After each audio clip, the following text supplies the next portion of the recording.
আসসালামু আলাইকুম। আমরা আজকে আনন্দধারাতে আসলাম। একটু ঘোরার জন্য। শুক্রবার ছুটির দিন। অনেক কাজকামের ফাঁকে ব্যস্ততার কারণে আসতে পারি না, তো আজকে আমরা একটু ঘুরবো। আমার কিছু গেস্ট আসছে, তো তারা সামনে ঢুকলো, আমি এখন যাচ্ছি। তাদেরকে ঢুকাই দিলাম এখানে কথা বলে। আজকে অনেক জ্যাম, ঢোকার কোনো পারমিশন নাই, তারপরে অনেক কষ্ট করে ঢুকাইলাম। তো ঠিক আছে, ভালো থাকুন, আমরা যাই, দেখাই আপনাদেরকে। গেট বন্ধ, এই পাশে গেট কোনো মানে কোনোভাবেই খোলার মতো নাই সিস্টেম। আর এর পিছন দিয়ে আরেকটা গেট আছে, আমরা এই পাশ দিয়ে ঢুকলাম সবাই। তো এখন আমরা ভিতরে ঢুকবো। ওই যে আমাদের সদস্য বিন্দুগুলো।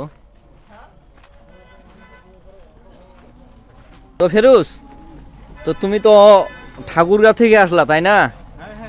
ঠাকুরগাঁ থেকে এখন যে ঢুকলা, তে এই জায়গা যেমন, আর ঢুকার সিস্টেমটা ভিন্ন রকম। মানে ঢুকতে গেলে এখানে কিন্তু অনেক কষ্ট করতে হয়, সবাই ঢুকতে পারে না।